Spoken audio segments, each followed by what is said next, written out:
Hello प्यारे बच्चों, बेटे आज मैंने वर्क पावर एनर्जी के लिए एक ऐसी वीडियो बनाई है जिसमें मैक्सिमम से मैक्सिमम इंपॉर्टेंट क्वेश्चंस डाले हैं।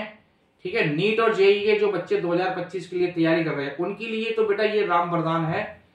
ये गारंटी है कि वीडियो तो बहुत सारे आपने देखे होंगे इसमें यूट्यूब पे, लेकिन आप इस वीडियो को देख लोगे तो आपको कुछ दूसरा करने की जरूरत नहीं है। सारे के सारे कंसेप्ट, मैक्सिमम क्वेश्चंस मैंने इसमें कवर किए हैं। आप बेटा वीडियो को बस लास्ट तक देखो, उसके बाद कुछ भी करने की जरूरत नहीं, सारा इसके अंदर हो जाएगा आपका। राइट बेटा, तो स्टार्ट करते हैं। सबसे पहले लिखना है बेटा वर्क। ठीक है, वर्क क्या होता है? जैसा कि आपको पता है बेटा, वर्क क्या होता है कि एक बॉडी है हमारे पास, उस पर हमने एक फोर्स लगाया एफ थीटा एंगल पर। ठीक है जी, और इस फोर्स ने बॉडी को डिस्प्लेस कर दिया, है ना, समझो एस डिस्प्लेस कर दिया। तो बेटा वर्क डन क्या आ गया? F S cos theta. ठीक है जी, एफ एस कॉस थीटा। इसको हम ऐसे भी लिख सकते हैं एफ डॉट एस। थीटा क्या चीज है बेटा? इसमें थीटा है angle between force and displacement. Right, तो अगर बेटा मैं कहूं थीटा 90 डिग्री हो तो वर्क डन कितना आएगा बताओ? 0 आ जाएगा, है ना, वर्क डन आ जाएगा 0। तो एक एग्जांपल लेते हैं इसका। देखो, जैसे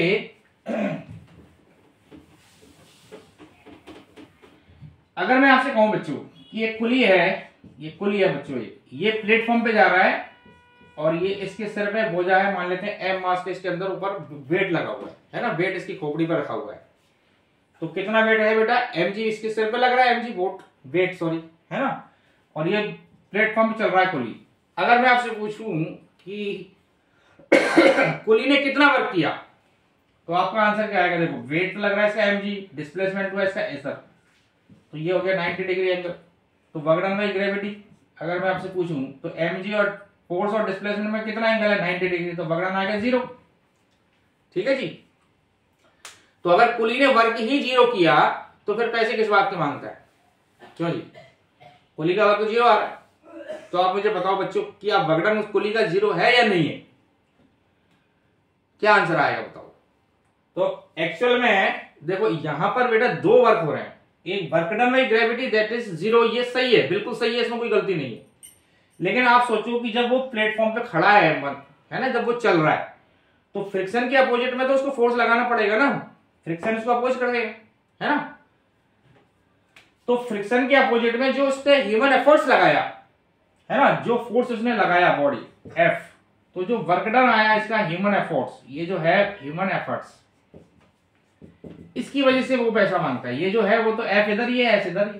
भाई जो कुली ने फोर्स लगाया एफ, है ना, और डिस्प्लेसमेंट उसका एस हुआ, तो जो ह्यूमन एफर्ट्स की वजह से जो वर्क हुआ उसका, उसकी वजह से वो पैसे मांगता है। बाकी वर्क डन बाय ग्रेविटी कितना आ गया? 0। क्लियर है? तो देखो बेटा, आज हम सबसे पहले इसी फॉर्मूले पे क्वेश्चन करने जा रहे हैं, work equal to F S cos theta. ठीक है जी, तो सबसे पहला एग्जांपल लेते हैं। देखो, मान लेते हैं एक फोर्स है हमारे पास 2i plus 3j plus 4j। ठीक है बेटा, और यहां पर एक इस फोर्स ने किसी बॉडी की पोजीशन को समझो -i plus 2j plus 3k, है ना, ये इसकी पोजीशन थी इनिशियली। यहां से शिफ्ट करके इसको 2i minus j plus k पर पहुंचा दिया। मतलब हमने फोर्स लगाया इस बॉडी पर, फोर्स लगाने से इस बॉडी की पोजीशन इससे ये हो गई। तो हमें बताना है इस फोर्स ने कितना वर्क किया। तो बेटा फोर्स क्या होता है, वर्क डन क्या होता है? एफ डॉट डी आर या डिस्प्लेसमेंट। ठीक है जी, तो अब बेटा फोर्स कितना है हमारे पास? ये रहा 2i plus 3j plus 4k। ठीक है जी, इनटू डिस्प्लेसमेंट बेटा इसमें से समझ कर लो, 2i माइनस i करेंगे तो कितना आ गया? 3i। ठीक है, माइनस j और माइनस 2j हो गया माइनस 3j, k और माइनस 3k, तो ये हो गया 2k। ठीक है, इसमें से इसको माइनस कर लिया बेटा।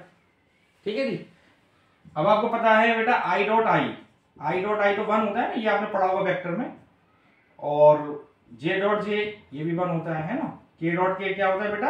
1 होता है, और आई डॉट जे करेंगे तो ये क्या हो जाएगा? 0। ठीक है जी, तो आप देखो बेटा 2 इंटू 3 करा हमने तो ये 6। ठीक है, आई को आई से किया, -3 9 -9, 4 इंटू -2 -8, तो कितना आ गया बेटा? -17 प्लस 6, -17 + 6 यानी -11 जूल। ये हमारा आंसर आ गया।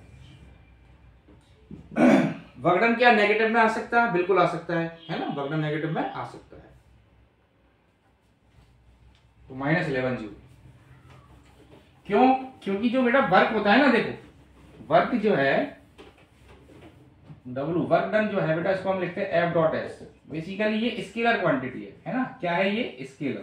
Scalar quantity. ठीक है जी। इसकी यूनिट क्या होती है बेटा? जूल। इसकी यूनिट होती है जूल। ठीक है, यूनिट क्या होती है इसकी बेटा? जूल। समझ आ गया ना आपको?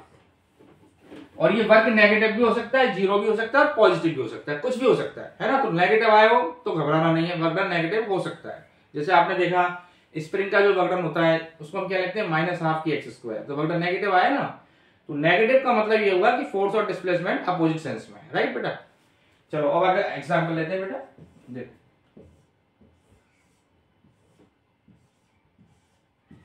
यहां पर बेटा ये क्या है हमारे पास,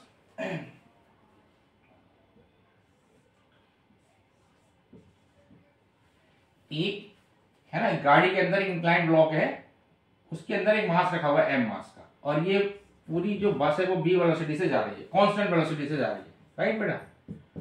ये जो सरफेस है यहाँ पर रफ सरफेस है, रफ सरफेस, ठीक है, रफ सरफेस है, ये कांस्टेंट वेलोसिटी से जा रही है, ठीक है जी।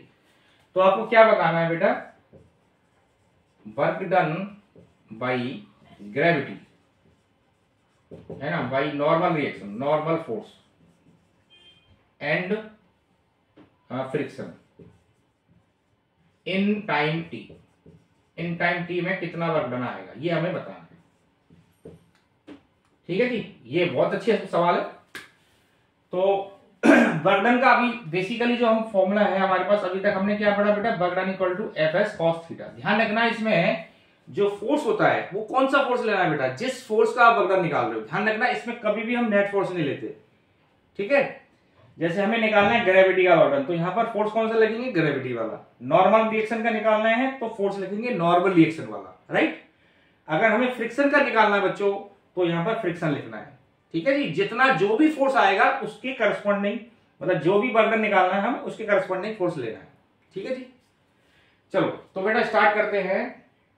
Work done by gravity. Gravity force कितना लग रहा है बच्चों? नीचे लग रहा है mg, है ना। और डिस्प्लेसमेंट किधर हो रहा है बच्चों? इसका डिस्प्लेसमेंट हो रहा है राइट साइड में।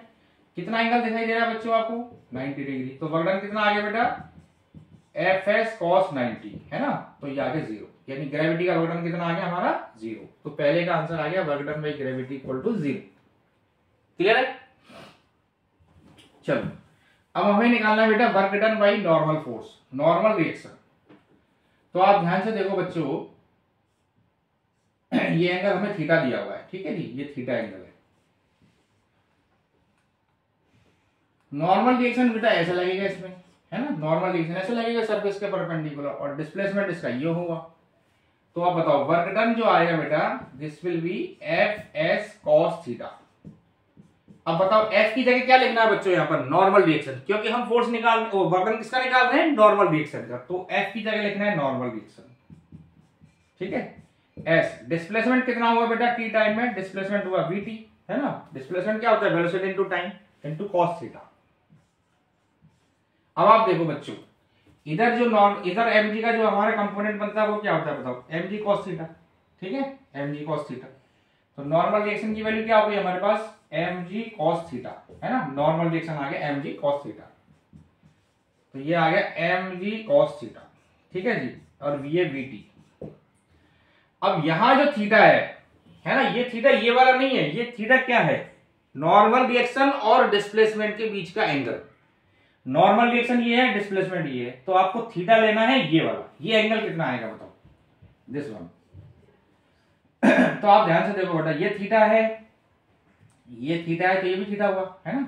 कौन सा एंगल है? ये ऑल्टरनेटिव एंगल। और ये पूरा एंगल 90 है, ये वाला भाई। ये देखो, ये है, ये और ये, इसमें पूरा एंगल ये 90 है, ये थीटा है, तो ये कितना आ गया बताओ?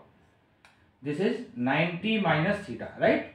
तो यहां लिखना है बेटा कॉस ऑफ 90 माइनस थीटा, ठीक है, W।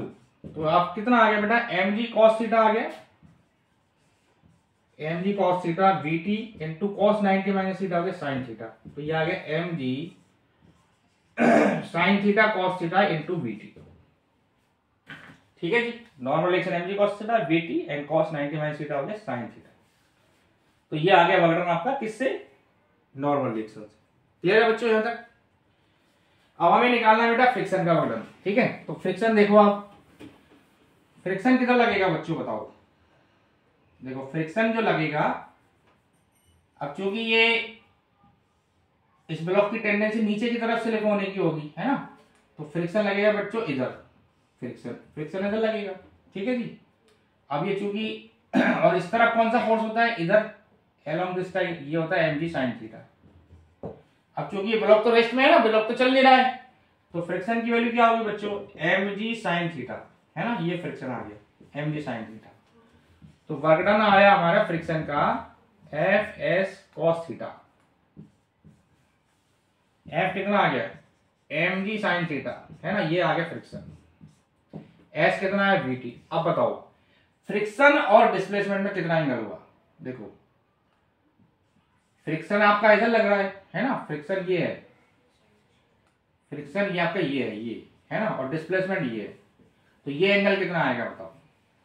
तो अभी आपने देखा ये एंगल कितना था थीटा, और ये है 90 माइनस थीटा, और ये है ये वाला एंगल कितना है 90, ये वाला एंगल है बच्चों, ये और ये है ना, ये और ये 90 है ना, परपेंडिकुलर एक दूसरे के 90, और ये 90 माइनस थीटा।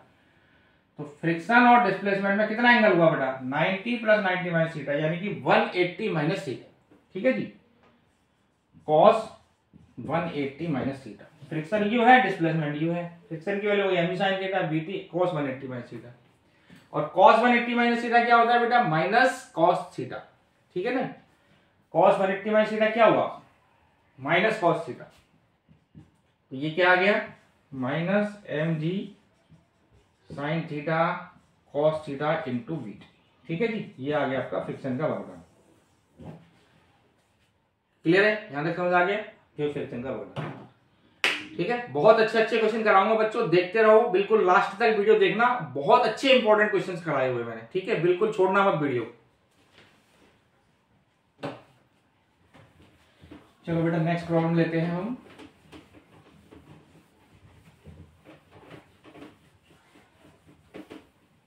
देखो ये बेटा, ये जो फॉर्मूला है work done equal to fs cos theta, इसकी एक लिमिटेशन है। क्या लिमिटेशन है कि ये जो फोर्स, ये जो फॉर्मूला है, ये कब वैलिड है बच्चों, जब फोर्स हमारा क्या हो, कांस्टेंट हो, है ना, फोर्स वेरिएबल नहीं होना चाहिए, फोर्स कांस्टेंट होना चाहिए। जैसे आप देखो एक एग्जांपल लेते हैं हम लोग, यहां पर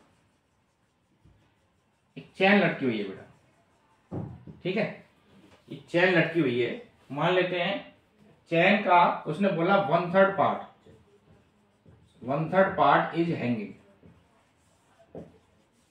है ना। इस चैन का टोटल लंबाई इसकी L मान लेते हैं, इसका 1/3 पार्ट लटका हुआ है।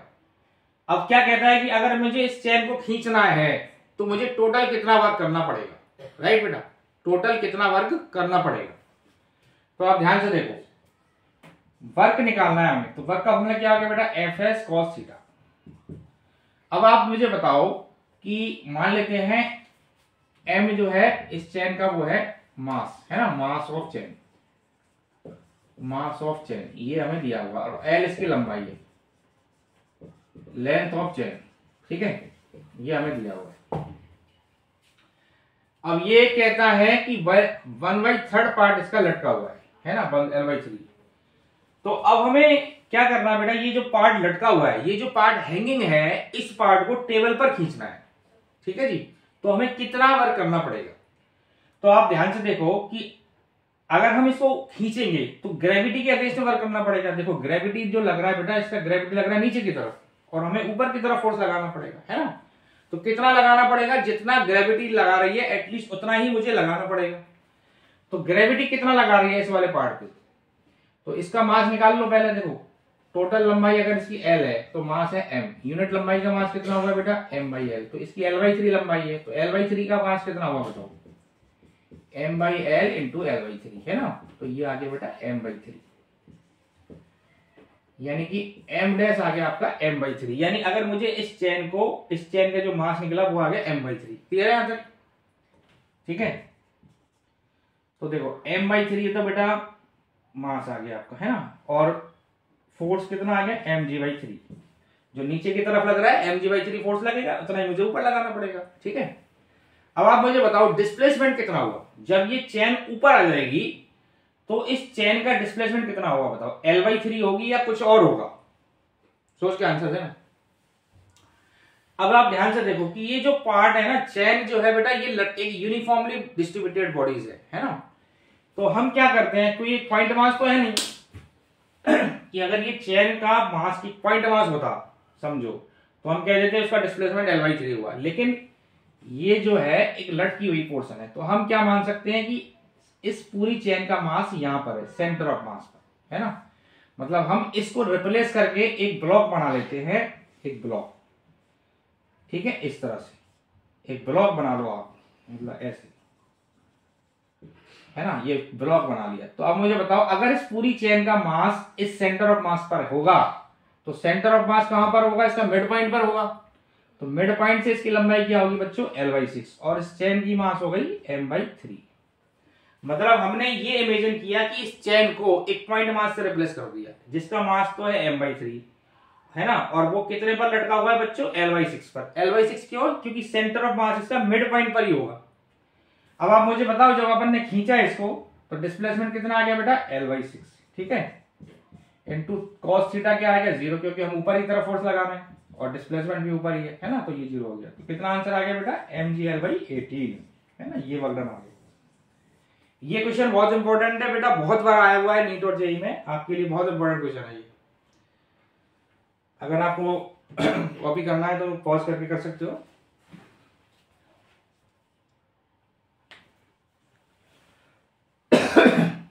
ठीक है बेटा,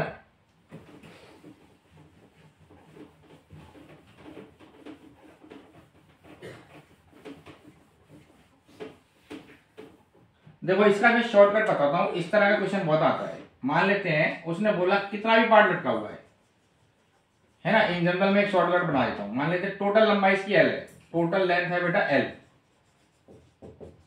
और इसका 1/n पार्ट लटका हुआ है, 1/n पार्ट हैंग हो रहा है, 1/n पार्ट इज हैंगिंग। ठीक है, तो अब आप मुझे बताओ कि इसमें कितना वर्क करना पड़ेगा। तो आप सीधा फॉर्मूला लगा दो, वर्कडन इक्वल टू mgL/2n², बस आपका आंसर आ जाएगा। ठीक है, इसका मतलब 1/n पार्ट लटका हुआ है, तो इसका आंसर क्या आएगा ऊपर खींचने में, mgL/2n²। जैसे अभी आपने करा, क्या करा था कि 1/3 पार्ट लटका हुआ है, 1/3 पार्ट इज हैंगिंग, है ना। तो बेटा n की वैल्यू कितनी हो गई, 1/n इक्वल टू 1/3, है ना। तो n कितना आ गया बेटा 3, तो यहाँ 3 डाल दो, mgL/2 इंटू 3 का स्क्वायर, यानी 3 इंटू 3 mgL/18। क्लियर हो गया बेटा, चलो ये आ गया बेटा। अब हम अगला क्वेश्चन करते हैं वर्कडन भाई।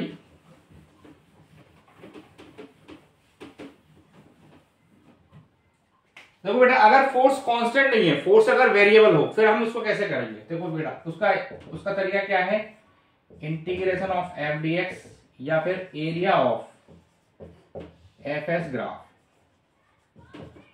ठीक है जी, मतलब अगर फोर्स वेरिएबल है, फोर्स यानी इस तरह का है, force equal to ax² plus bx plus c, इस तरह से कुछ दिया हुआ है। तो आप यहां ध्यान से देखोगे अगर x बदलेगा तो उसमें f भी बदलेगा। जैसे आप देखो x की वैल्यू 0 पुट करोगे तो f कितना है c, x की वैल्यू 1 पुट करो बच्चों तो कितना आएगा a प्लस बी प्लस सी। मतलब एज ए x चेंज हो रहा है तो फोर्स भी चेंज हो रहा है ना। तो बेटा इस केस में हम क्या करेंगे, इसको इंटीग्रेशन मेथड से सॉल्व करेंगे। पहले छोटा सा वर्कडन निकालेंगे f डॉट dx, उसके बाद इसको पूरा इंटीग्रेशन कर देंगे, और जो इंटीग्रेशन ऑफ f dx होता है इसका मतलब होता है बेटा area of force displacement graph. Clear है। जैसे देखो एग्जांपल लेते हैं, फोर्स दिया है बेटा हमारे पास, समझो 2√x, है ना। हमें बताना है work done from x equal to 0 to x equal to 4, इसमें कितना वर्क होगा। तो आप ध्यान से देखो फोर्स डिस्प्लेसमेंट पर डिपेंड कर रहा है बेटा, है ना, f x का फंक्शन है, तो हम ये वाला फॉर्मूला लगा देंगे f dx, है ना। f कितना है बेटा 2√x into dx, displacement from 0 to 4, ठीक है। 2 ये बेटा इंटीग्रेशन ऑफ x की पावर 1/2 dx, 0 से 4 तक, ठीक है जी।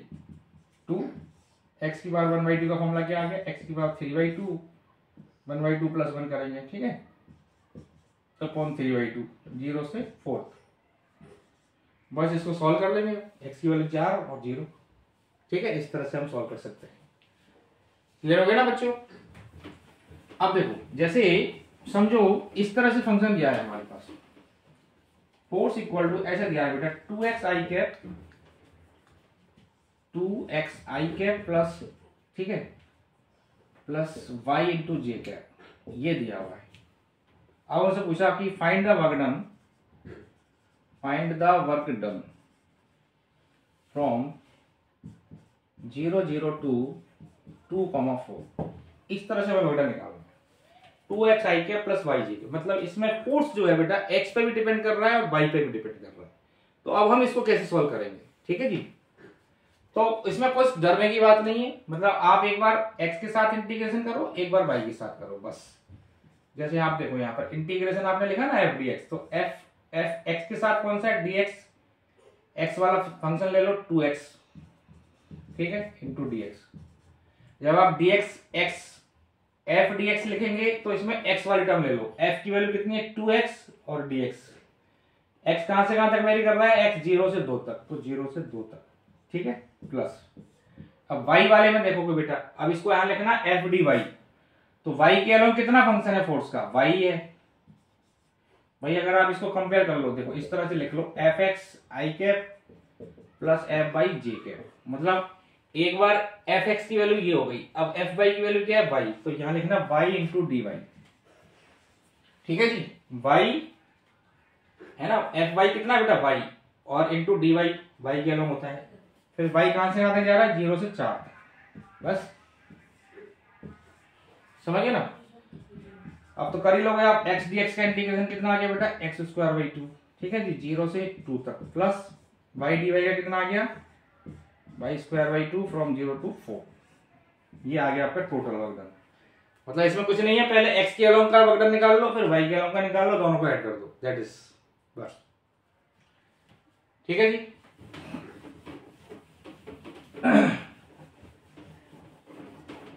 अब देखो, जैसे अगर आपको कोई फोर्स और डिस्प्लेसमेंट का ग्राफ दिया हुआ है, समझो इस तरह से, ये देखो, जैसे ये है बच्चों 20, ठीक है, ये -15 और ये 10, ये हमारा 10 हो गया, ये 20 हो गया, ये 30 हो गया, ये x हमारे को दे रखा है मीटर में, ठीक है बेटा, ये फोर्स है। तो अब हमें बताना है इसमें कितना वर्क डन आएगा, ठीक है, वर्क डन कितना आएगा। तो वर्क डन में क्या करना है बेटा, एरिया लेना है आपको, ये वाला एरिया प्लस ये वाला प्लस ये वाला। तो ये वाला एरिया जो नीचे का आएगा वो नेगेटिव लेना है, क्योंकि फोर्स और डिस्प्लेसमेंट होता है, डिस्प्लेसमेंट में नीचे वाली टर्म को नेगेटिव लेते हैं। तो बेटा इसका कितना आ गया 20 इंटू 10, ठीक है, ये वाला एरिया जो आया 20 लेंथ हो गई, विड्थ हो गई 10, ठीक है, माइनस देखो ये 10 और ये 10 हो गया और ये 15 हो गया, तो -10 इंटू 15, प्लस यहाँ पे फिर भी पॉलिश आ गया, तो 10 इंटू 10, ठीक है, 30 माइनस 20 हो गया, 10 हो गया ना बेटा, और ये भी 10 ही है, तो ये जो भी आएगा आपका आंसर आ गया, ठीक है।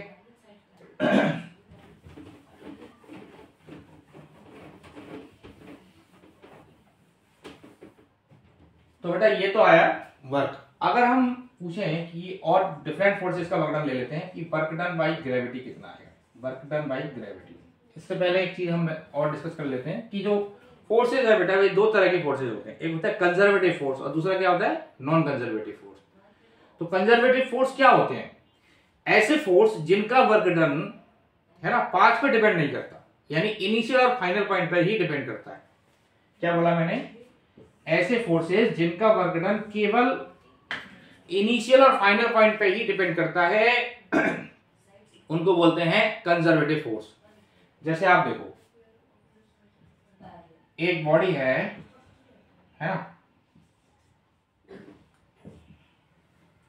एक बॉडी है, ठीक है जी, इसको हम क्या कर रहे हैं कि यहां से ए से सी से बी ले गए, ए से सी और फिर सी से बी, ठीक है। एक बात तो ये है, और दूसरा हम डायरेक्ट ये आ रहे हैं, ये पहला पाथ हो गया आपका इधर से और ये दूसरा पाथ।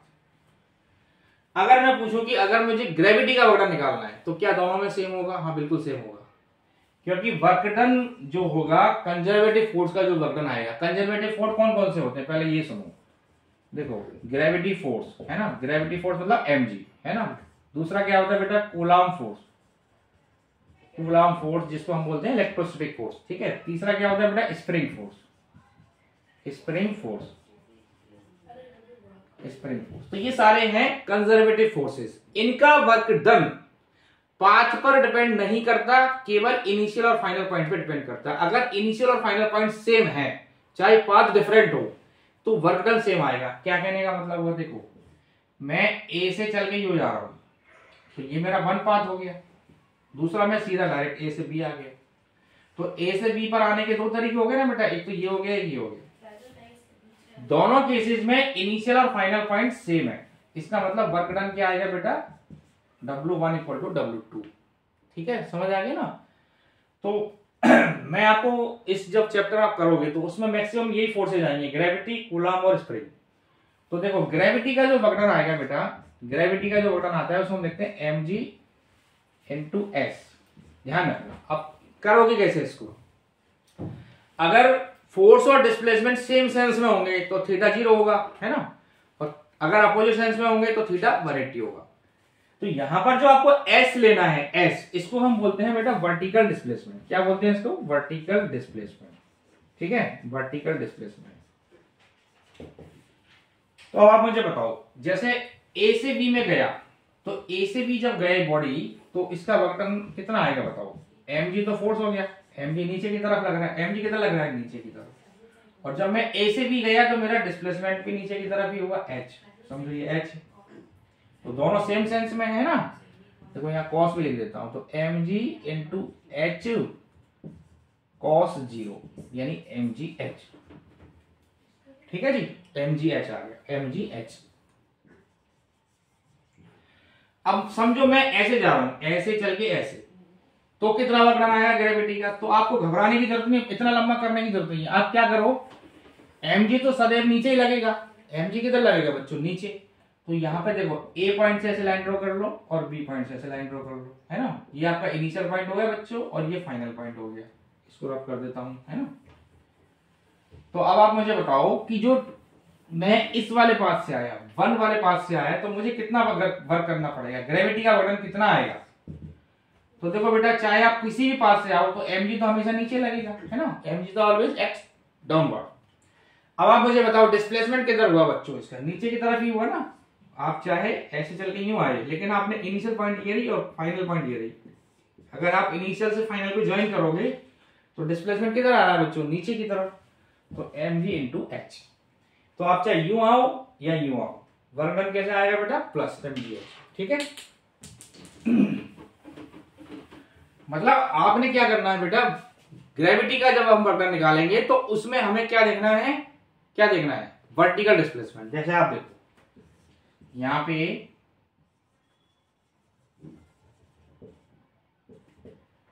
ABC, ठीक है, ये H है। अब एक आदमी तो C से चल के ऐसे गया A पर, और दूसरा ये पहाड़ी है, समझो खुरदरी पहाड़ी है, वो एक आदमी ऐसे गया। एक आदमी ऐसे जा रहा है, दूसरा ऐसी खुरदरी पहाड़ी पे जा रहा है, ऐसे चल के। तो आपको बताना है ग्रेविटी का वर्क डन कितना है। तो आपको क्या करना है, मैंने क्या बताया, देखो वर्क डन जब ग्रेविटी का निकालेंगे तो ये पाथ को भूल जाओ आप। आपने क्या देखना है? mg और वर्टिकल डिस्प्लेसमेंट। देखो mg लग रहा है नीचे की तरफ, ठीक है। अगर हम इस वन वाले पाथ को देखते हैं तो देखो बेटा, ये इनिशियल पॉइंट है मेरा, फाइनल पॉइंट ये रहा। इनिशियल से फाइनल को ज्वाइन कर दो, ये ज्वाइन किया आपने, तो ये आया आपका वर्टिकल डिस्प्लेसमेंट। और mg किधर लग रहा है? नीचे। तो mg into H minus. Minus क्यों लगाया? क्योंकि mg लग रहा है नीचे, h लग रहा है ऊपर, तो माइनस mgh। समझ गया ना माइनस क्यों आ गया? क्योंकि mg नीचे लग रहा है, डिस्प्लेसमेंट ऊपर हो रहा है। इसी तरह अगर आप इस वाले पाथ से जाते हो इसी तरह से, तभी भी वही कहानी होगी, है ना। mg नीचे लगेगा और डिस्प्लेसमेंट कितना आएगा? h। क्लियर हो गया?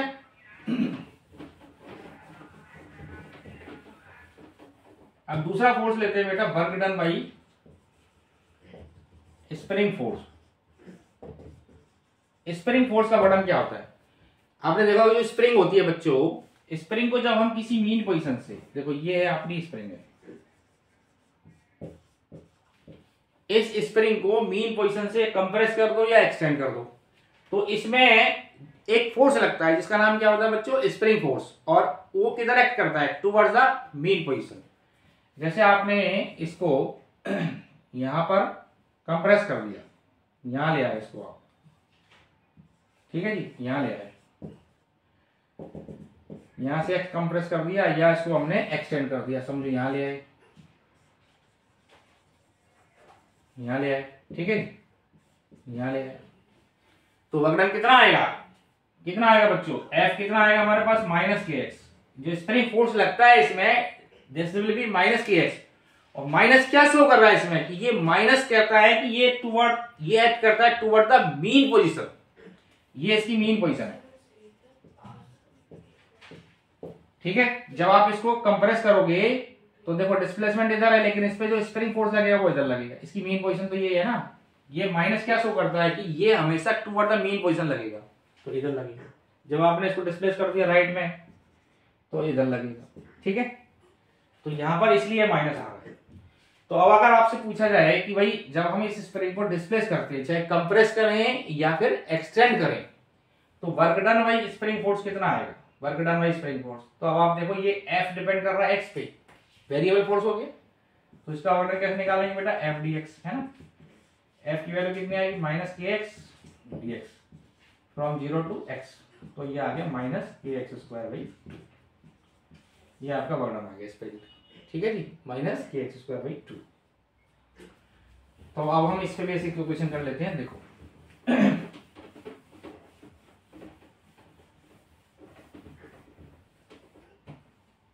देखो ये है बेटा कि वर्क डन जो है ना, F इक्वल टू हमने माइनस के एक्स लिखा, वर्क डन का जो फॉर्मूला आ गया माइनस के एक्स स्क्वायर बाई 2, ठीक है। अगर इसको मैग्नीट्यूड में लिखेंगे तो क्या लिख सकते हैं? हाफ के एक्स स्क्वायर, के एक्स की जगह एफ एक्स लिख सकते हैं, तो 1/2 एफ एक्स। भाई एफ एक्स, एफ की जगह क्या होगा? के एक्स, है ना, तो इसे लिख सकते हैं। अगर यहाँ एक्स की रिप्लेस करें एफ बाई के लिखेंगे, तो ये एफ स्क्वायर बाई 2, ये हमारा वर्क डन आ गया मैग्नीट्यूड में। माइनस क्या शो कर रहा है? कि वर्क डन नेगेटिव आ रहा है, मैग्नीट्यूड इसका ये है, हाफ के एक्स स्क्वायर लिख दो या हाफ के एफ एक्स लिख दो या फिर एफ स्क्वायर बाई 2 के लिख दो। अब सवाल कैसे आएगा इस पर? देखो सवाल ये आया बच्चों कि जैसे एक स्प्रिंग है बच्चों, है ना, इस स्प्रिंग को हमने मीन पोजीशन से, है ना, एक्स एक्सटेंड कर दिया। इस स्प्रिंग को हमने मीन पोजीशन से कितना एक्सटेंड किया बच्चों? एक्स। कितना एक्सटेंड किया? एक्स। तो अब ये कहता है कि इसको फर्दर एक्सटेंशन करना है एक्स, तो कितना वर्क करना पड़ेगा? देखो सवाल क्या है, समझो सवाल क्या कह रहा है कि एक स्प्रिंग है, इसको हमने स्प्रिंग को डिस्प्लेस किया एक्स अमाउंट, तो कितना वर्क हो रहा है बेटा? डब्ल्यू, है ना, डब्ल्यू वर्क हो रहा है। कितना वर्क हो रहा है? डब्ल्यू। अब ये कहता है कि इसको फर्दर और एक्सटेंड करना है एक्स, मतलब इसको यहां से उठा के एक्स और ले जाना है। क्या कहना चाह रहा है? देखो ये कह रहा है how much work is required to displace the spring further x। पहले हमने स्प्रिंग को बेटा x एक्सटेंड किया, तो कितना वर्क कह रहा है? w। अब कह रहा है इसको और एक्सटेंड करना है x, फर्दर x एक्सटेंड करना है, तो कितना वर्क होगा फाइनली, है ना। तो कैसे करेंगे? देखो पहले फॉर्मूला होगा हमारा हाफ के एक्स स्क्वायर, मैग्नीट्यूड की बात कर रहा हूं मैं, है ना। जब हमने इसको 0 से x एक्सटेंड किया तो वर्क कितना आया बेटा? हाफ के एक्स स्क्वायर, ठीक है। अब हमें निकालना है x से 2x में वर्क कितना आएगा, मतलब x तो पहले ही हो चुका है, इसको x और हमने एक्सटेंड किया, तो हम ऐसे डायरेक्ट नहीं निकाल सकते। हम क्या करेंगे? पहले जैसे ये w है और बाद का जो है w2, हम पहले 0 से x का ऑर्डर निकाल लेंगे, फिर हम 0 से 2x, ये तो 2x हो गया ना पूरा, 0 से x का निकाल लेंगे, 0 से 2x का निकाल लेंगे, ठीक है। 0 से 2x का कितना है, हाफ k इंटू 2x का स्क्वायर, यानी 4 into half k x square, और ये कितना है 4w, ठीक है, क्योंकि ये तो w ही है, हाफ k x स्क्वायर में w दे रखा है इसमें, तो ये 4w। तो अब आपको चाहिए 0 से x का वर्डन w है, 0 से 2x का वर्डन है 4w, तो आपको चाहिए x से 2x का, तो इसमें से इसको माइनस कर दूंगा मैं। w डैश कितना है बताओ, w2 माइनस w1, w2 कितना है 4w माइनस w1 w, कितना आ गया 3w। आई थिंक समझ आया होगा बेटा। 0 से x का वर्डन आ गया हमारे पास w, 0 से 2x का आ गया 4w, तो नेट आ गया 3w x से 2x। क्लियर?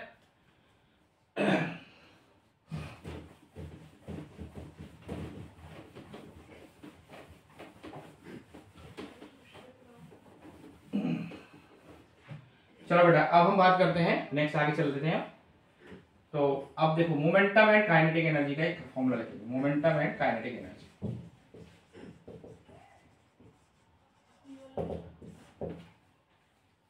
देखो बेटा मोमेंटम क्या होता है आपको m इंटू बी, और काइनेटिक एनर्जी क्या होती है हाफ एम बी स्क्वायर, ठीक है जी। इनका एक रिलेशन आपने और भी पढ़ा होगा, p square by 2m, kinetic energy और मोमेंटम, और इसको हम ऐसे भी लिख सकते हैं p equal to under root 2m।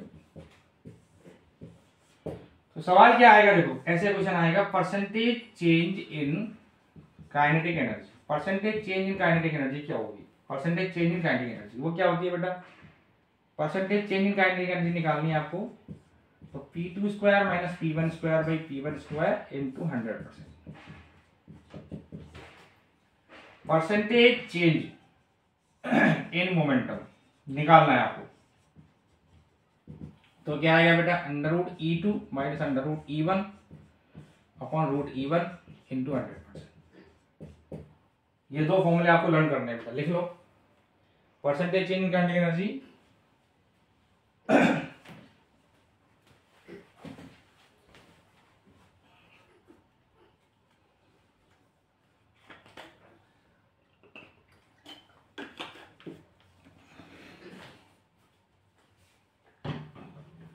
ठीक है। जैसे क्वेश्चन लेते हैं बच्चों, देखो ये क्वेश्चन लेते हैं, समझो इसने लिया कि इफ मोमेंटम को 10% बढ़ा दिया, समझो मोमेंटम इज इंक्रीज बाय 10%, तो percentage change in kinetic energy कितनी होगी, ये हमें बताना है। तो देखो बेटा अगर मोमेंटम को हमने बढ़ाया बाई 10%, तो हमें क्या निकालना है, find percentage change in kinetic energy. तो देखो बेटा जैसे इनिशियल मोमेंटम p मान लिया आपने, ठीक है, तो फाइनल कितना आएगा बेटा p प्लस 10/100 इंटू p, ये हो गया 1.1 p, ठीक है जी। p2 कितना आ गया 1.1 p। अब आपको निकालना है percentage change in kinetic energy, तो इसमें डालो 1.1 p स्क्वायर, यहां लिख देता हूं इसको डेल्टा k बाई k ना, ये हमें निकालना है इंटू 100%, ठीक है। यहां डालना देखो P2 मतलब फाइनल मोमेंटम, ये कितना है बेटा 1.1 p का स्क्वायर माइनस p का स्क्वायर अपॉन p का स्क्वायर इंटू 100%, ठीक है। तो देखो बेटा ये हो गया 1.21 माइनस 1, ठीक है, 1.21 माइनस 1 इंटू 100, p स्क्वायर से p स्क्वायर कट गया, तो दैट विल बी 21%, ठीक है 21%। क्लियर है? अगला देखते हैं। देखो बेटा अगर हम कहें कि एनर्जी इज इंक्रीज्ड बाय 300%, अगर हम काइनेटिक एनर्जी को 300% बढ़ा दें, तो परसेंटेज चेंज इन मोमेंटम कितना आएगा, क्या निकालना है बेटा, परसेंटेज चेंज इन मोमेंटम, यानी डेल्टा p बाई p हमें निकालना है, ये वैल्यू निकालनी है। Kinetic energy is increased by 300%, तो परसेंटेज चेंज इन मोमेंटम निकालना है बच्चों, ठीक है। तो परसेंटेज चेंज इन मोमेंटम का फॉर्मूला ये रहा, डालो।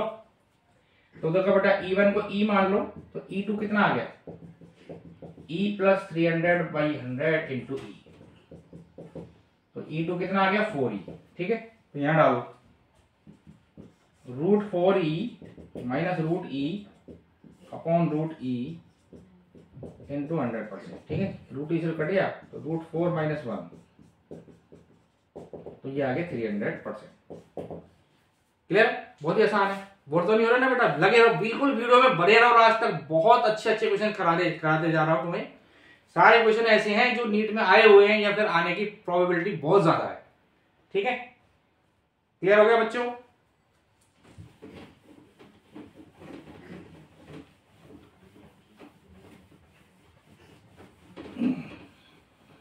देखो बेटा, अभी तक हमने क्या पढ़ा? वर्क, और दूसरा क्या पढ़ा हमने? Kinetic energy. अब हम पढ़ेंगे पोटेंशियल एनर्जी। देखो पोटेंशियल एनर्जी क्या होती है बेटा?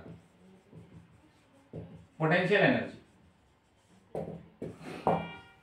एक चीज ध्यान रखो बेटा, पोटेंशियल एनर्जी जो होती है ये कभी भी सिंगल डिफाइन नहीं होती। कभी भी हम पोटेंशियल एनर्जी को डिफाइन नहीं कर सकते। हमेशा क्या होता है बेटा? चेंज इन पोटेंशियल एनर्जी होती है। हमेशा क्या होती है?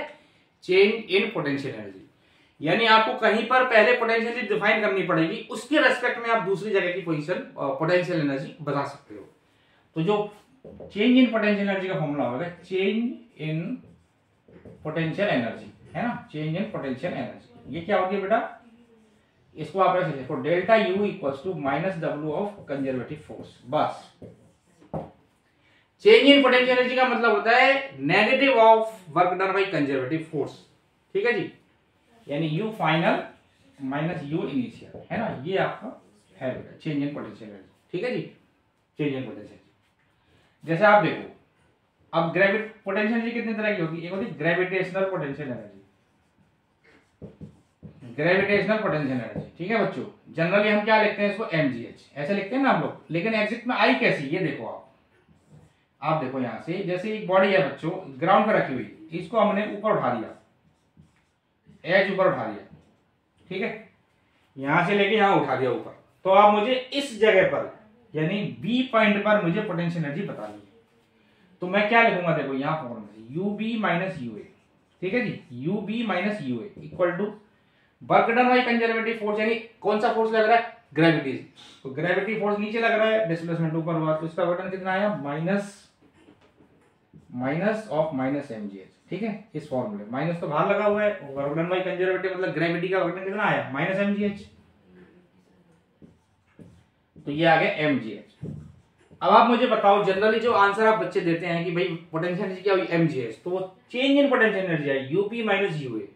ये mgh B पर कब होगी? जब आप A पर 0 असाइन करोगे, है ना? तो यानी B पर पोटेंशियल एनर्जी 0 कब, mgh कब हुई? जब A पर 0 है। यानी आपने A पर पहले 0 मानी, उसके रिस्पेक्ट में B पर पोटेंशियल एनर्जी आई mgh। तो कहने का मतलब मैं ये कहना चाह रहा हूं कि बेटा हमेशा पोटेंशियल एनर्जी, हमेशा जो पोटेंशियल एनर्जी होती है वो कभी डिफाइन नहीं होती, change in potential energy define होती है। तो अगर आपको किसी जगह की पोटेंशियल एनर्जी बतानी है तो पहले आप जहां से आए हो पहले वहां की आपको असाइन करनी पड़ेगी, तब आप दूसरी जगह की पोटेंशियल एनर्जी बता सकते हो। क्लियर है बच्चों? तो इन जनरल हम क्या बोलेंगे बेटा? mgh। तो आप ध्यान से देखो, एक चीज याद रखो, आप कौन सी की बात कर रहे हैं? हम बात कर रहे हैं ग्रेविटेशनल, है ना? Gravitational potential energy. इसमें क्या है बच्चों? देखो कि अगर आप ऊपर गए, डिस्प्लेसमेंट अगर आपका ऊपर हुआ तो पोटेंशियल एनर्जी में गेन होगा, प्लस लिखना है +mgh। ऊपर गए तो +mgh, और नीचे गए तो क्या आएगा बेटा? -mgh, ठीक है। ये ग्राउंड है, ग्राउंड से ऊपर गए +mgh, नीचे गए तो -mgh, ठीक है जी। अब दूसरी होती है बेटा आपके पास, दूसरी है हमारे पास elastic potential energy, elastic potential energy, ठीक है। ये क्या होती है? इलास्टिक पोटेंशियल एनर्जी क्या होती है बच्चों? इलास्टिक पोटेंशियल एनर्जी यानी कि जो स्प्रिंग में एनर्जी है, ये देखो आप, ये स्प्रिंग है हमारे पास, इस स्प्रिंग को आपने मीन पोजीशन से खींच दिया, डिस्प्लेस किया इधर राइट या कंप्रेस किया, तो स्प्रिंग में जो एनर्जी स्टोर होगी दैट विल बी ½ kh²। ये स्प्रिंग की एनर्जी है, ठीक है। ध्यान रखना कि जो स्प्रिंग का वर्क डन होता है बच्चों, ये 0 भी हो सकता है, प्लस भी हो सकता है, माइनस भी हो सकता है। Work done can be 0, negative, है ना, and positive, all 3 cases are possible. लेकिन जो इलास्टिक पोटेंशियल एनर्जी होगी that will be always positive, ये हमेशा पॉजिटिव ही रहेगी, ½ kh², ठीक है जी। तो अब हम बात करते हैं बेटा देखो इस चैप्टर का जो मेन इसके अंदर कंसेप्ट है वो है वर्क एनर्जी थ्योरम और दूसरा है बेटा कंजर्वेशन ऑफ एनर्जी। अगर आपको ये दो कंसेप्ट आ गए इसका मतलब आपको ये चैप्टर पूरे ढंग से आ गया और आप कोई भी क्वेश्चन सॉल्व कर सकते हो। ठीक है, तो बेटा इसमें दो थ्योरम डालो आप। पहली है work energy theorem. Work energy theorem, work energy theorem क्या कहती है कि work done due to all forces, nature में जितने भी फोर्सेस का वर्क डन आएगा है ना, that will be change in kinetic energy, delta K, यानी work equal to half m v square minus half m u square. ये आपकी work energy theorem, that's it, nothing more than it. Work energy theorem मतलब work done by all forces, nature के अंदर चाहे conservative force हो चाहे non conservative हो, pseudo force हो, इनर्शियल फ्रेम हो, नॉन इनर्शियल फ्रेम हो, कहीं से भी बॉडी को देखो तो जो टोटल वर्क डन आएगा that will be change in kinetic energy. Clear है?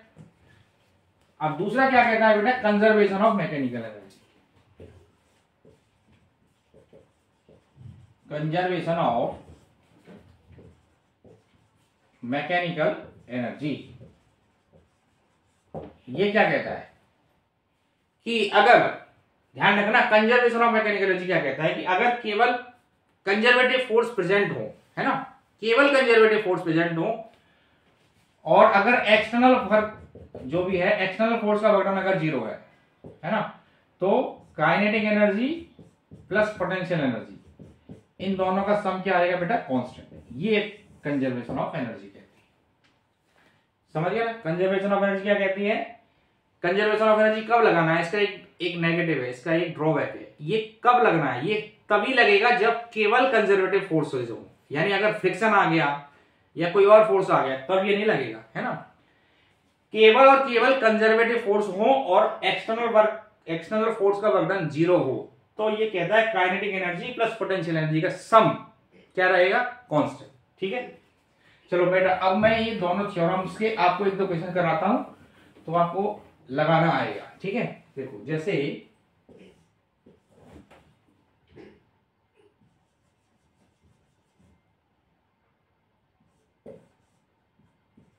एक ब्लॉक है जो कि v वेलोसिटी से जा रहा है, एक ब्लॉक है बेटा v वेलोसिटी से जा रहा है। ठीक है, और इसने इसको कंप्रेस कर दिया, ब्लॉक को कंप्रेस कर दिया, x समझो, है ना। तो हमें क्या बताना है बेटा, maximum compression in the spring. Maximum compression कितना आएगा बेटा स्प्रिंग में, ये हमें बताना है। ठीक है जी, चलो तो बेटा अब हम पहले करते हैं वर्क एनर्जी थ्योरम से, WET, वर्क एनर्जी थ्योरम। ये क्या कहती है, work done due to all forces equal to change in kinetic energy. अब आप मुझे बताओ, जब ये ब्लॉक यहां से यहां गया तो कौन कौन से फोर्सेस पिक्चर में आए? तो एक तो आया बेटा ग्रेविटी का वर्क डन, एक आया बेटा नॉर्मल रिएक्शन का वर्क डन, एक आया हमारा spring force equal to change in kinetic energy. अब आप मुझे बताओ बच्चों, ग्रेविटी लग रहा है नीचे और डिस्प्लेसमेंट इसका हो रहा है हॉरिजॉन्टली, नॉर्मल रिएक्शन ऊपर लग रहा है, ग्रेविटी नीचे लग रहा है, डिस्प्लेसमेंट राइट हो रहा है, तो इसका वर्क डन हो गया जीरो। ठीक है, नॉर्मल रिएक्शन का भी जीरो हो गया क्योंकि दोनों में कितना एंगल है, फोर्स और डिस्प्लेसमेंट में 90 डिग्री एंगल है, तो इनका वर्क डन आ गया जीरो। और स्प्रिंग फोर्स का वर्क डन अभी आपने पढ़ाई था, कितना आया, -12 kx², है ना, रिस्टोरिंग फोर्स का जो वर्क डन है। अब डेल्टा के का मतलब final kinetic energy minus initial. अब देखो ये जब ब्लॉक जाता जाएगा कब तक कंप्रेस होगा बताओ, जब तक इसकी वेलोसिटी जीरो नहीं हो जाती। मैक्सिमम कंप्रेशन क्या हुआ बताओ, जब तक ये चलता जा रहा है इसकी वेलोसिटी घटती जाएगी और फाइनली इसकी वेलोसिटी जीरो होगी, that will be the maximum compression.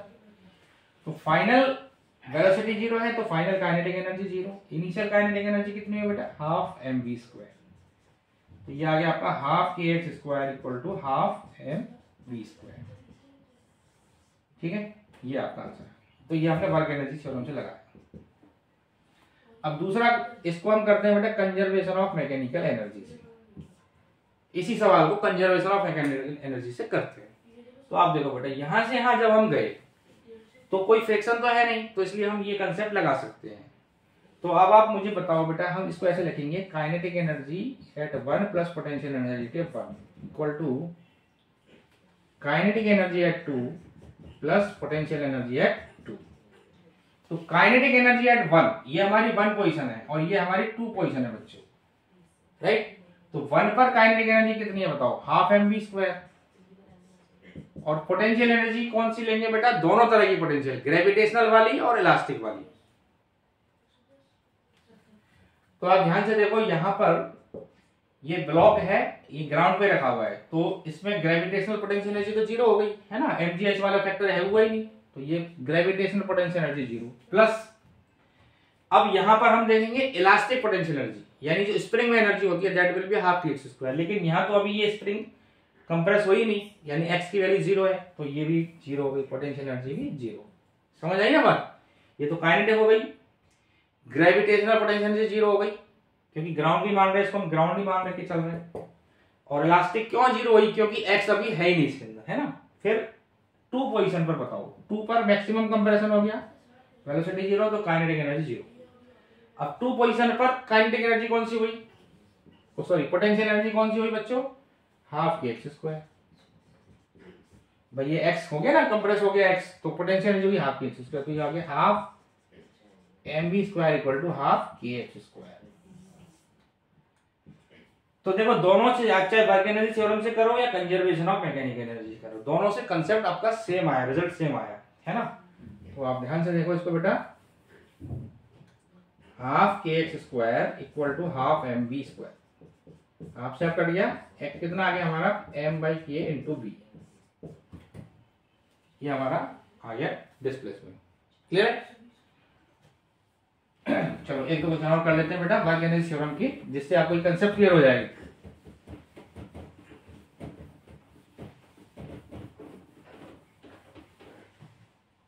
देखो एक ऐसा क्वेश्चन करा दूं मैं आपको जो बड़ा फेमस है, आपने देखा होगा ये, कि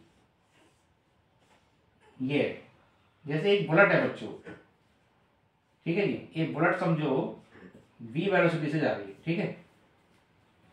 अब ये एक प्लैंक है ना, इसकी थिकनेस x है, तो ये कहता है जब ये बुलेट एक प्लैंक से पास होती है तो इसकी वेलोसिटी 1/20 घट जाती है, ठीक है। इस बुलेट की वेलोसिटी कितनी घट जाती है, 1/20। Velocity reduces by 1/20 after passing through 1 plank. तो कह रहा है कि कितने प्लैंक की रिक्वायरमेंट होगी कि वेलोसिटी इसकी जीरो हो जाए, how many planks are required, ठीक है, so that velocity becomes zero, यानी ये बुलेट रेस्ट में आ जाए, तो कितने प्लैंक्स की रिक्वायरमेंट होगी। तो देखो मान लेते हैं बेटा, यहां पर हमने इसके अंदर ऐसे कई सारे प्लैंक लगा लिए, सारे आइडेंटिकल है ना, सबकी थिकनेस सेम है, ऐसे इस तरह से n प्लैंक्स लगाए, है ना। कितनी रिक्वायरमेंट होगी, तो इसका एकदम शॉर्टकट लिख लो आप, शॉर्टकट। वैसे तो इसको हम वर्क एनर्जी थ्योरम से कर सकते हैं, लेकिन आपको मैं सीधा शॉर्टकट बता देता हूं। क्या, n equal to number of planks का फॉर्मूला क्या होता है, n²/2n-1, ठीक है, n²/2n-1। अब n क्या है यहां पर, 1/n की वैल्यू 1/20, कितने फैक्टर से घटी, यानी n की वैल्यू 20, n हो गया 20। तो देखो बेटा n हो गया हमारा 20 का स्क्वायर माइनस 2 इंटू 20 माइनस 1, यानी हो गया 400/40 माइनस 39, ठीक है। तो ये आया बेटा 10 पॉइंट समथिंग आ गया। तो 10 के बाद अगला प्लैंक चाहिए, यानी अपने को कितने प्लैंक की रिक्वायरमेंट होगी बेटा, 11, है ना, 11 प्लैंक्स रिक्वायर्ड, 11 प्लैंक्स की रिक्वायरमेंट होगी। समझ आ गया बच्चों। चलो एक दो क्वेश्चन और करते हैं बेटा वर्क एनर्जी थ्योरम पे।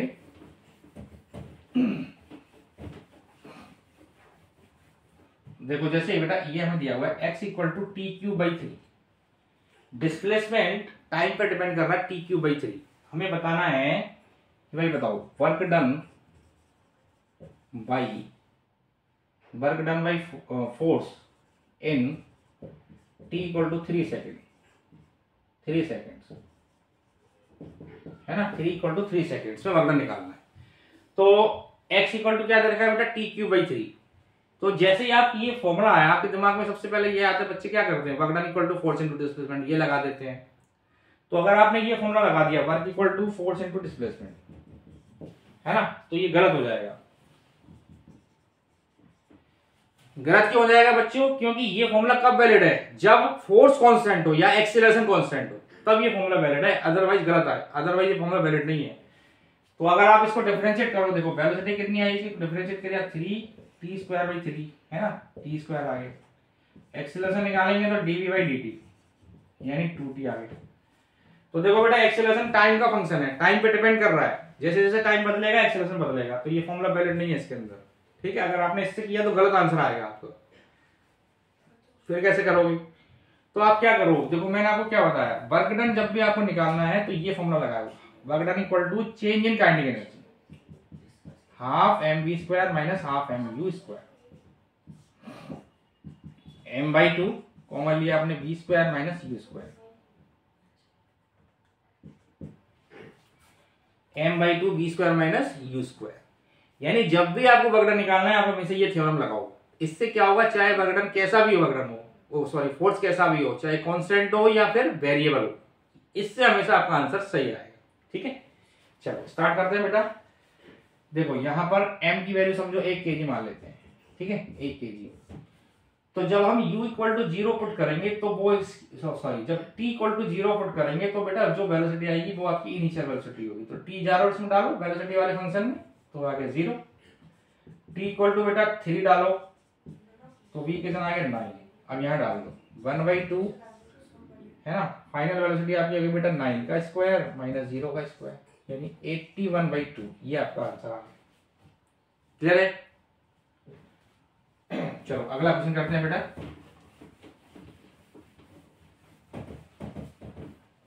देखो जैसे ये क्वेश्चन दिया है t equal to √x+3, t equal to √x+3, ठीक है। अब हमें निकालना है बेटा इसमें work done in t equal to 3 second, t equal to 3 second में वर्क डन निकालना है। तो √x इक्वल टू इसको क्या लिखो बेटा t-3। मैंने आपको क्या बताया, जब भी आपको वर्क डन निकालना हो तो फोर्स इनटू डिस्प्लेसमेंट वाला फॉर्मूला मत याद करो, हमेशा याद करो work energy theorem, work done equal to change in kinetic energy, ये आपको बिल्कुल सटीक आंसर देगा। तो पहले हम फॉर्मूला लिख लेते हैं, मास समझो मास इसका 1 kg है ना, वर्क डन कितना लिखा है, work done equal to half m v² minus u², ठीक है। तो देखो बेटा ये x इक्वल टू आ गया हमारा t-3 का स्क्वायर। अब इसको डिफरेंशिएट कर देते तो वेलोसिटी में आ जाएगा dx/dt, तो कितना आ गया 2 आ गया बेटा t-3, ये हमारा आ गया वेलोसिटी, ठीक है। अब हमें कितने में निकालना है, t इक्वल टू 3 सेकंड में वर्क डन निकालना है बेटा। तो पहले आप देखो t इक्वल टू 0 डालोगे तो आपकी वेलोसिटी आएगी इनिशियल, यानी u आ जाएगा। u कितना आया, t इक्वल टू 0 डाला तो ये हो गया -6, ठीक है। अब t इक्वल टू 3 डालो तो वर्क डन कितना आया 3 - 3, 3 - 3 कितना आ गया बेटा 0, फाइनल वेलोसिटी 0 होगी, ठीक है। तो वर्क डन कितना आ गया हाफ m की वैल्यू 1। इसको एक काम करो, चलो 3 रहने कोई नहीं, है ना, 0 का स्क्वायर माइनस u कितना है बेटा -6 का स्क्वायर। तो वर्क डन इक्वल टू 1/2, ये हो गया -36, ठीक है। तो -18, तो वर्क डन आ गया नेगेटिव आ सकता है, घबराना मत, नेगेटिव आ गया इसका कोई मतलब, नेगेटिव का मतलब फोर्स और डिस्प्लेसमेंट अपोजिट सेंस में है, ठीक है, दैट इज। तो वर्क डन नेगेटिव आ सकता है, मैंने आपको स्टार्टिंग में बोला वर्क डन 0 भी हो सकता है, नेगेटिव भी हो सकता है और पॉजिटिव भी हो सकता है, ठीक है। All 3 cases are possible. Clear है बच्चों? चलो एक और लेते हैं बेटा।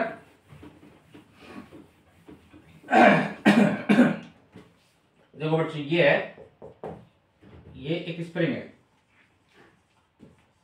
यहाँ एक ब्लॉक रखा हुआ है, ठीक है जी।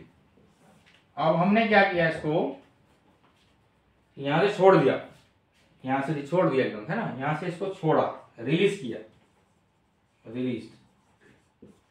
तो रिलीज करने के बाद में क्या हुआ बेटा, ये ब्लॉक गया ऐसे, ठीक है, माउस चला गया, नीचे जाता जाएगा। आपको क्या बताना है इसके अंदर बेटा, maximum extension in the spring, इस स्प्रिंग में मैक्सिमम एक्सटेंशन कितना आएगा ये हमें बताना है। ठीक है, work done in the spring, maximum extension in the spring बताना है। ठीक है बच्चों, चलो कैसे करें बेटा, वर्क एनर्जी थ्योरम लगा देते हैं, वर्क एनर्जी थ्योरम WET है ना। तो आप मुझे मान लेते हैं ये एक्स टर्म है आगे, ये एक्स है। ठीक है, स्प्रिंग कांस्टेंट इसका के है। तो यहां से यहां तक जब हम गए तो कौन कौन से फोर्सेस पिक्चर में आ रहे हैं बेटा, ग्रेविटी आ रहा है, दूसरा आ रहा है बेटा रिस्टोरिंग फोर्स है ना, बस दो ही फोर्सेस आ रहे हैं, equal to change in kinetic energy. देखो यहां से रिलीज किया तो बेटा यहाँ इनिशियल वेलोसिटी 0 होगी इसकी, और ये जाता जा रहा है, कब तक जाता जाएगा, जब तक इसकी वेलोसिटी 0 नहीं होगी। यही तो मैक्सिमम एक्सटेंशन होगा, जब इसकी वेलोसिटी 0 हो जाएगी तो ये वेलोसिटी होगी 0। ठीक है, क्लियर है ना। देखते रहो, टिके रहो बेटा बिल्कुल लास्ट तक है ना। तो देखो वर्क डन बाई ग्रेविटी कितना है, ग्रेविटी का फोर्स है बेटा mg लग रहा है नीचे, और डिस्प्लेसमेंट इसका कितना आया नीचे की तरफ x, तो वर्क डन बाई ग्रेविटी हो गया mgx। ठीक है, और रिस्टोरिंग फोर्स का वर्क डन कितना आया, -12 kx square, -12 kx square equal to, अब आप मुझे बताओ ये चलता गया जब तक इसकी वेलोसिटी 0 नहीं हो जाएगी, ठीक है ना, तब तक इसका एक्सटेंशन रुकेगा नहीं। मतलब ये जब वेलोसिटी 0 हो जाएगी वही कंडीशन को हम क्या बोलेंगे, मैक्सिमम एक्सटेंशन। तो फाइनल काइनेटिक एनर्जी होगी 0 और इनिशियल भी 0। ठीक है, तो क्या आ गया बेटा, 12 kx स्क्वायर इक्वल टू आ गया हमारे पास mgx, x कट गया तो x कितना आ गया बेटा 2 mg/k, ये आपका मैक्सिमम एक्सटेंशन आ गया।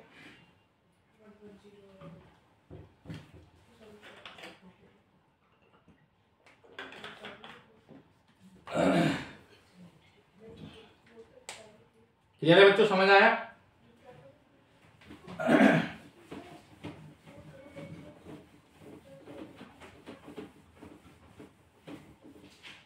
चलो और देखते हैं बेटा, एक देखो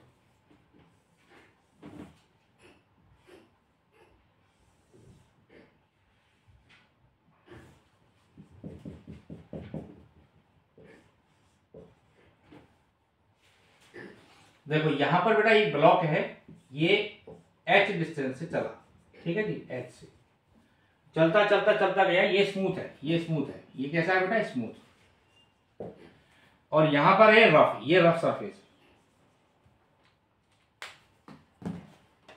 ये रफ सरफेस। तो ये ब्लॉक चला, उसके बाद रफ सरफेस पे आ गया।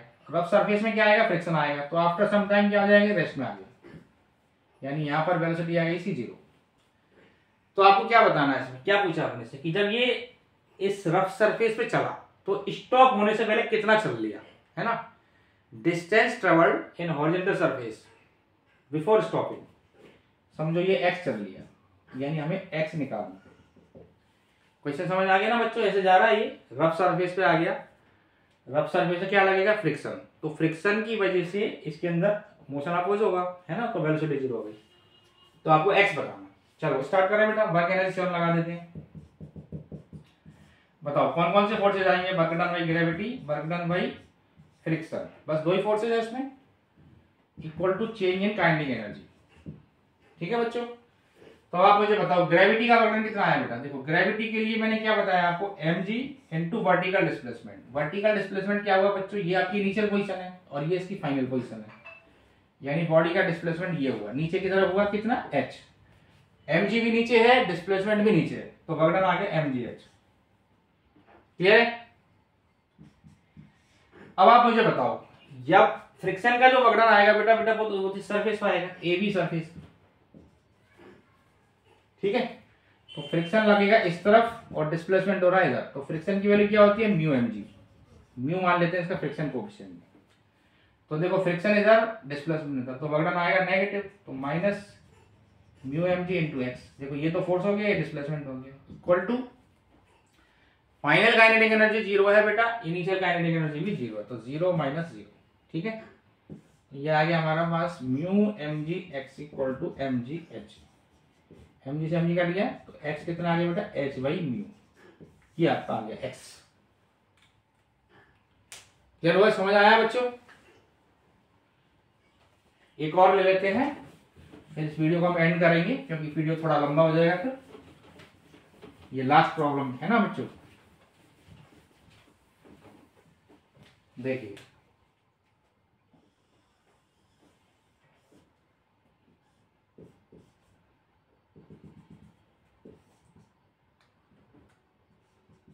ये मान लेते हैं 10 मीटर की हाइट है, ठीक है, और ये है यहाँ पर 8 मीटर, ये 1 kg का ब्लॉक। अब ये क्या है, ये सरफेस है ना, रफ सरफेस है बच्चों, क्या है ये, रफ सरफेस। कह रहा है ब्लॉक चला रेस्ट से, है ना, ब्लॉक क्या कहता है, block start from rest, rest से चला and comes to rest, start from rest and comes to rest, ठीक है। तो आपको बताना है कि जो वर्क डन हुआ इस इंक्लाइंड सरफेस ने, या ये जो सरफेस है उसने कितना वर्क किया, वर्क डन बाई फ्रिक्शन मान लो एक तरह से, है ना, वर्क डन बाई फ्रिक्शन एक तरह से, ये कितना है ये हमें बताना। जब ये ब्लॉक चला यहां से फाइनली चल के यहां आ गया, ठीक है, क्या कह रहा है, block start from rest, rest से स्टार्ट हुआ और रेस्ट पर ही आ गया, यानी यहां इनिशियल वेलोसिटी भी 0 है, फाइनल भी 0 है। तो आपको बताना है कि इस पूरी प्रोसेस में फ्रिक्शन ने कितना वर्क किया, ये हमें बताना है। तो बेटा स्टार्ट करें, work done by gravity plus work done by friction equal to change in kinetic energy, ठीक है। कौन सी थ्योरम लगाई अपन ने, वर्क एनर्जी थ्योरम। तो आप मुझे बताओ ग्रेविटी का वर्णन कितना है बेटा, mgh, और फ्रिक्शन का वर्णन तो निकालना ही है अपने। डेल्टा की कितनी होगी, फाइनल काइनेटिक एनर्जी भी 0 है और इनिशियल भी 0 है, स्टार्ट रेस्ट से हो। mg कितना है बताओ, 1 into 10, 10 into h कितना होगा बताओ, h कितना है बताओ, वर्टिकल डिस्प्लेसमेंट हुआ इसका, देखो पहले यहाँ पे था अब यहाँ आ गया, यहाँ से यहाँ डिस्प्लेसमेंट हुआ इसका, कितना हो गया 2 मीटर नीचे की तरफ डिस्प्लेसमेंट हुआ, प्लस फ्रिक्शन, तो फ्रिक्शन का जो वर्णन आ गया -20, है ना, ये फ्रिक्शन का वर्णन -20 जूल। समझ आया ना बच्चों। आज जो भी क्वेश्चन आपको मैंने कराए हैं बेटा इनको 2-3 बार करो, रिवाइज करो, बहुत अच्छे क्वेश्चंस हैं, ठीक है। जो भी डाउट्स होगा कमेंट्स में भेजो मुझे, मैं उनके डाउट्स के आंसर दूंगा आपको। आई थिंक आपको वीडियो बहुत पसंद आई होगी, है ना। तो आज खत्म करते हैं बेटा, थैंक यू।